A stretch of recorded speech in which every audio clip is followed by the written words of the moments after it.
Are we on? Are we on? Oh, hi there. You are watching and listening to Sipping Off the Cuff on Tequila Aficionado Media on all of our channels and networks. I'm Mike Morales here in sweltering San Antonio. That young man out there is Pat Metris in Rochester, New York. Matt and I have quickly dissected and disassembled Dano's Dangerous Tequila. I was telling Matt, I don't know if I told him on camera or not, but I usually squirm when I hear the name Dangerous on any tequila. It's very gimmicky marketing. You get worried. Yeah, I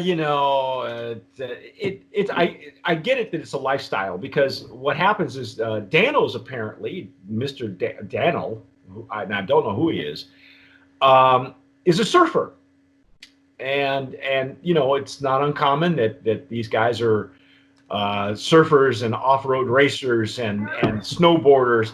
They live for that adrenaline rush, and so they love tequila, and a lot of them name their tequilas Dangerous or Peligroso, or Peligroso had a big following for years on the surf circuit. I don't know what they're doing with it now because I think Diageo bought it and sat on it, so I don't know what's up with that. And it's too bad because it was a really great tequila. Anyway, we're doing Dano's Dangerous Tequila. We love the Blanco. We love the Reposado. Very agave forward. Now this bottle 32 there. Yeah, which one do I have? Let's see what does that say? 31. Oh. See, finally I get. Usually the TJs have the earlier versions of. I always get a lower bottle. Yeah. I always get the old ones. I don't know why.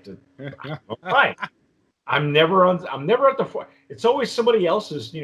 Getting the earlier bottles. Anyway, this is the Anejo that we're going to try. I poured mine in my Glencairn. Glencairn as well. I thought that the color was really deep and rich, and I thought that may have been the label doing that, or the bottle, or the glass, but that's not the case. This is the juice looking like that. Mm-hmm. And it's aged in virgin barrels too. This one's 18 months minimum. 18 months. Okay, yeah. So there are no whiskey. It's not in a bourbon barrel. This is the virgin white oak. So what you see is what you get. It's the tequila and the juice and the barrel. That's it.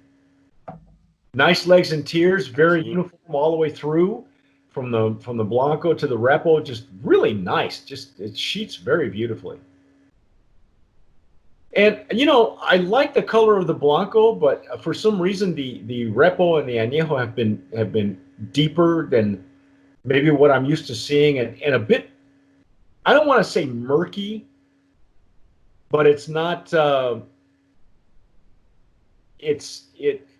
though it's visually attractive, it's just it's a different. There are no golden hues, or there are no highlights that you can see, and that's again because they're using virgin barrels, so this is it. Which leads me to believe that they're more concerned with the flavor and the aroma. Which is good.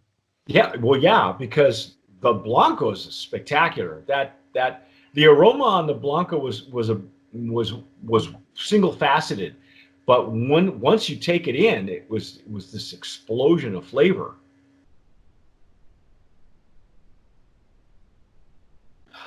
And to be fair, we just opened these bottles, both Matt and I, so it was a little bit more alcohol or ethanol than I was getting to. Yeah. Yeah. And usually you get it in the center, but now as it opens up a little bit more, I'm getting more of the wood notes to the side of the glass. If you're watching us on YouTube, you'll see me inhale with my mouth open because it's a technique. You're literally tasting it before you ingest it.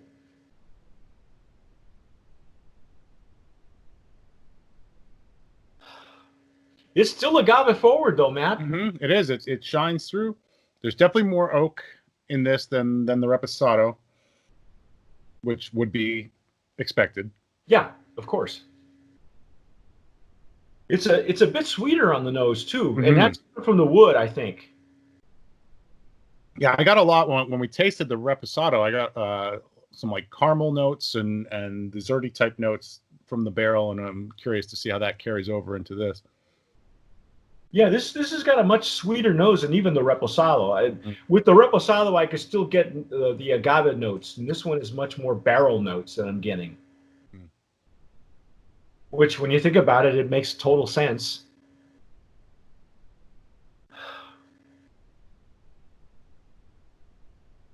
Almost like honey. I'm not even getting. There's not even much of a toast or a char. You know, there's no. I can't even say I'm getting like toasted wood. I'm just getting. I'm getting more of the sweeter notes. Yeah, I wonder if they do char. They don't say anywhere if they char the barrels or not. I imagine that they would. We just don't know how deep and how much. And yeah. Oh yeah, now right in the center, it's very sweet. Once the ethanol has oh wow. Now the barrel's coming through. Mm-hmm. Mm-hmm.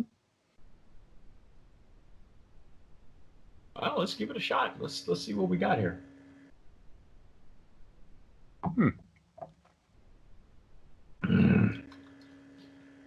Oh yeah.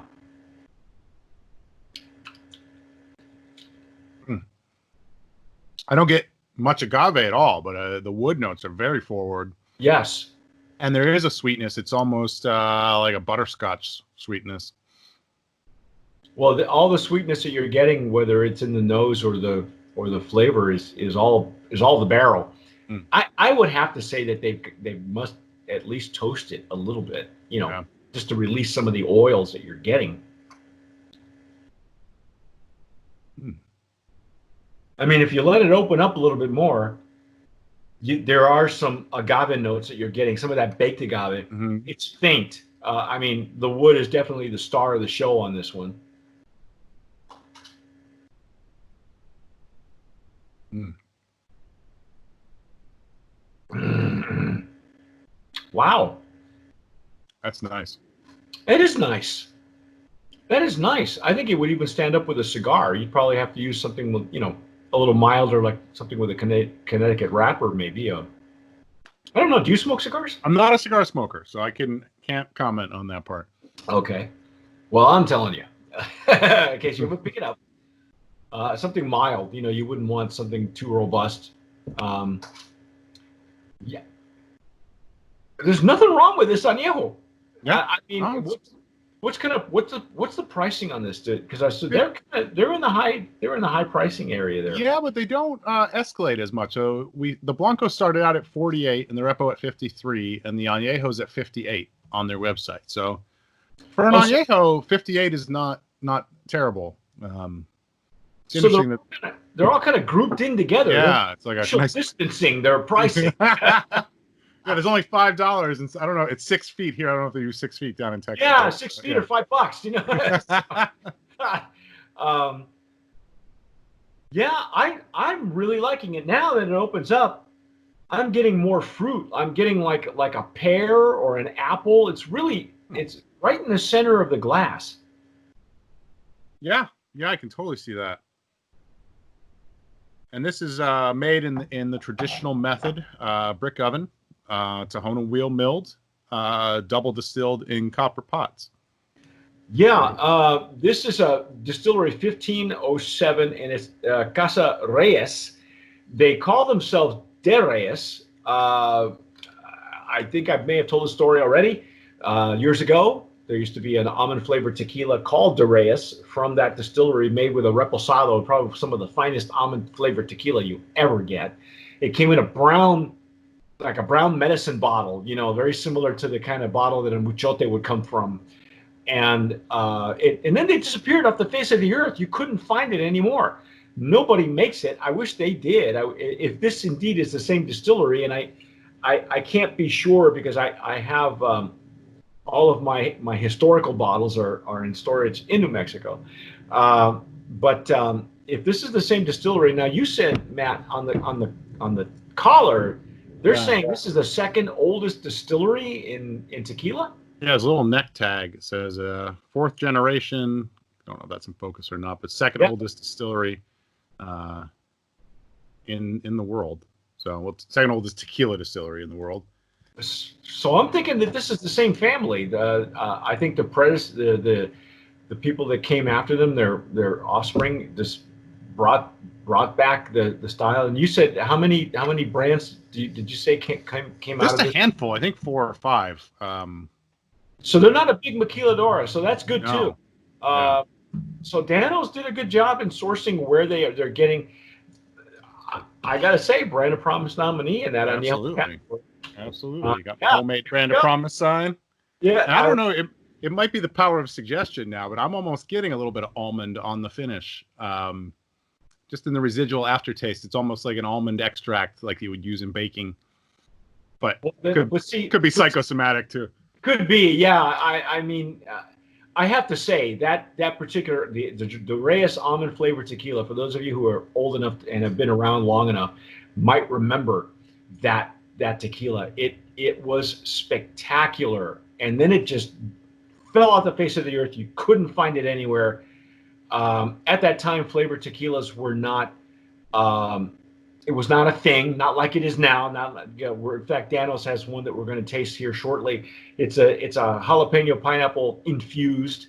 So I'm kind of anxious to see what they've done with that because if it measures up, then this is the people that brought you that almond flavored tequila because they knew how to do it right. It's just, back in the day, back in those days, there wasn't an agave crisis. There was a surplus of agave, and what else are we going to do with all these plants? Hey, let's make a flavored tequila. Okay, well, let's make a good one, and they did, and nobody bought it. I mean, except for it was very popular among women. Women loved it, and I loved it. I loved it better than Agavero because that was the only other flavored tequila you could get, and that's if you've had that before. It's made with Damiana, which is really super sweet, and I can only do like maybe 2 glasses of Damiana, and you have to put an ice cube in it just to dilute it. Yeah. But I googled it in between expressions here, and I found pictures of the front of the bottle, but none of the pictures had the reverse to see what the gnome was, unfortunately. Oh, on the Duras, you found it?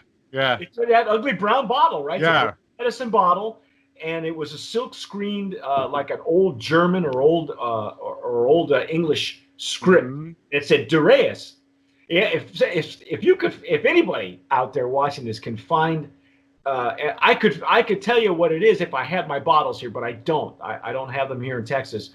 But anyway, if these are the same folks, somebody needs to go down there and say, remember that almond flavor you used to make? Can you make it again? I'm telling you, Matt, there were liquor stores looking to make private label almond flavored tequilas because they could sell the hell out of it. You couldn't keep it on the shelves. And I don't think it was just a regional thing.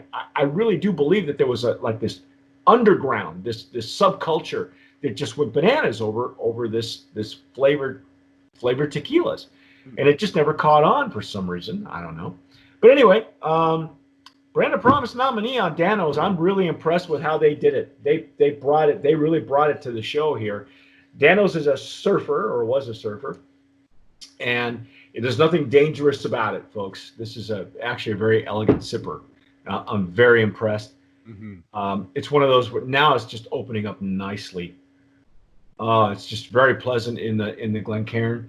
But anyway, that's our take on the Anejo. Stick with us because we have a special flavor for you guys, and I'm very anxious to try it. But that's our take on Dano's Dangerous Tequila, the Anejo version. I'm Mike Morales here in San Antonio. That gentleman out there is Matt Metris in Rochester, New York. You have been watching and listening and sipping to Sipping Off the Cuff on Tequila Aficionado Media on all of our channels. Please subscribe wherever you're listening to us on your podcast, or if you're watching us on YouTube, go ahead and subscribe, hit that notification bell, and whatever you do, tomar sabiamente. Sip wisely.